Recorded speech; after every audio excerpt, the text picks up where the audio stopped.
न करने को पाप कहते हैं। पाप कितने होते हैं? पाप 5 होते हैं। हिंसा, झूठ, चोरी, कुशील, परिग्रह। अब हम समझते हैं हिंसा किसे कहते हैं। हिंसा किसी जीव को मारना, सताना या दुख देना, उसे हिंसा कहते हैं। हिंसा 4 प्रकार की होती है। संकल्प हिंसा। संकल्प हिंसा अर्थात संकल्प पूर्वक किसी जीव को मारना या सताना या दुख देना, उसे संकल्प हिंसा कहते हैं।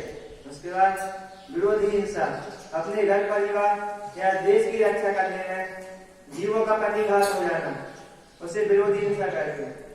इसके बाद आरंभी हिंसा, गृह आदि निर्माण करते समय जो हिंसा होना, उसे आरंभी हिंसा कहते हैं। उद्योगी हिंसा, व्यापार आदि करते समय हिंसा होना, उसे उद्योगी हिंसा कहते हैं। इसके बाद अपना दूसरा पाप है झूठ। झूठ किसे कहते हैं? जैसा कहा, जैसा सुना और जैसा देखा, उसे उसी प्रकार ना कहकर और कुछ कहना झूठ है। चोरी, किसी की रखी हुई, पड़ी हुई या भूली हुई वस्तु को बिना किसी की आज्ञा से ले लेना या उठाकर किसी को दे देना, उसे चोरी कहते हैं। इसके बाद आया कुशील पाप किसे कहते हैं? किसी की माँ या बहन को गलत नजर से देखना, उसे कुशील कहते हैं। परिग्रह, अति मूर्खता अर्थात मतलब आवश्यकता से अधिक वस्तुओं का इकट्ठा करना, उसे परिग्रह कहते हैं। मैं हिंसा को एक दृष्टांत के माध्यम से समझाना चाहता हूँ।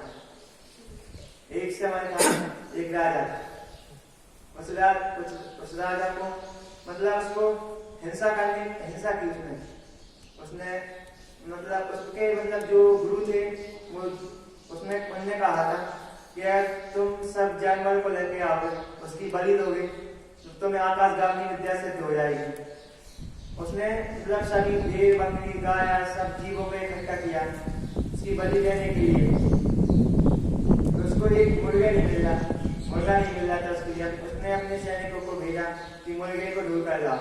जब उसी समय एक आर्यका और एक श्रावक मतलब उस वन में आए थे, तो सैनिक ने उनको देखा, उसको पकड़कर वहां पर ले गए कि आप बलि देना। वो राजा के सामने आए, राजा ने उनको मतलब बंदी से बना दिया था। फिर उसने बलि देने, उनको लगा कि बलि देना हो रहा है।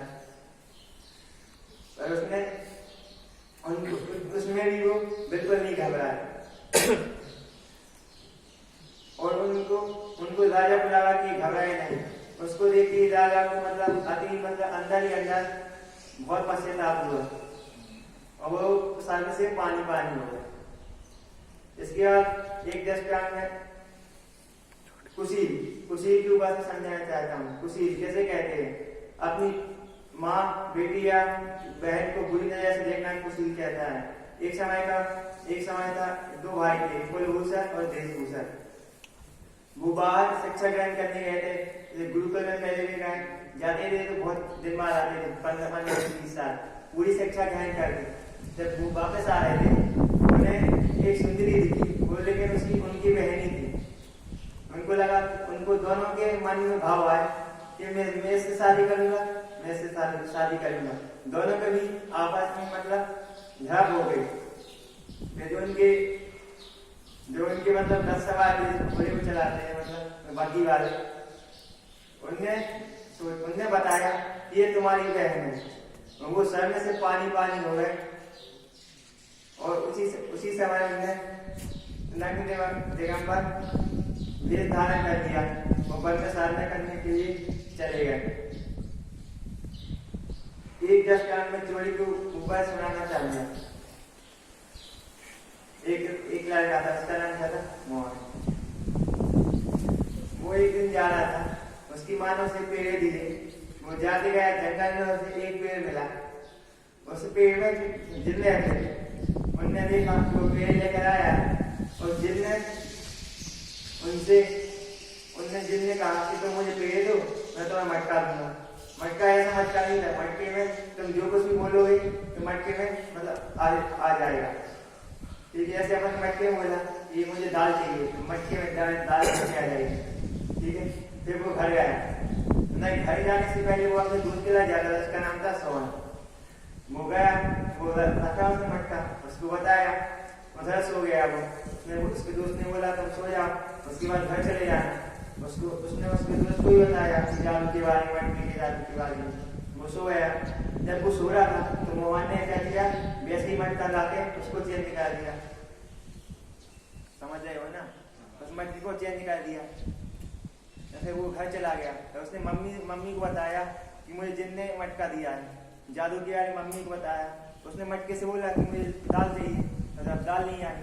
फिर जिन के पास फिर से गया उसने कि आपकी जादू तो काम ही नहीं कर रही। फिर जिन उनने एक चीज दी, बकरी दी। मतलब बकरी ऐसी थी कि जब भी वो मुंह हिलाएगी तो सोने के सिक्के गिरेंगे। उसके बाद फिर से वो सोहन के घर, मतलब अपने दोस्त के घर गया। उसने फिर कहा तुम सो जाओ, थोड़ी बार घर चले जाना। फिर सो गया, फिर उसने बकरी एक्सचेंज निकाल दी। फिर वो घर गया अपनी मम्मी के पास, मम्मी से बोला कि आज मैं एक नई चीज लेके आया हूँ, ये बकरी जब भी मुंह हिलाएगी सोने के सिक्के गिराएगी। उसने बोला कि वो जादू भी काम नहीं आया। फिर वो फिर से जिंद के पास गया कि आपकी जादू तो काम ही नहीं कर रही। घर पहुंचते ही इसका मतलब जादू का असर रहता है वो खत्म हो जाता है। फिर उसने कहा कि अब घर जा, उसने जिन ने कहा, उस लड़के से सोहन का नाम, उसने कहा कि तुम घर जाने से पहले और कहीं जाते हो। उसने कहा नहीं, मैं सिर्फ अपने दोस्त के घर जाता हूँ। फिर वो जिन तो समझ गए थे कि वही कुछ गड़बड़ है। फिर उनने क्या किया, एक डंडा दिया जादू, डंडा दिया, वो उसके साथ भेज दिया, मतलब जादू डंडा। उसके घर के गया वो, उसके घर जिसने उसका दोस्त था ना, उसने गया, उसको मारने लगा वो। जब तक सारा सच नहीं बोल दिया उसने, तब तक मारते गया। बस इसी मंगल कामना से मैं अपनी वारी को विराम देता हूँ। सभी लोग अपना आत्म कल्याण करें और पापों से मुक्ति पाए। यही श्री जी ने उसकी स्वामी की श्री जिंदेशना है। बोले श्री बुद्धाचार्य महाराज जी की जय हो।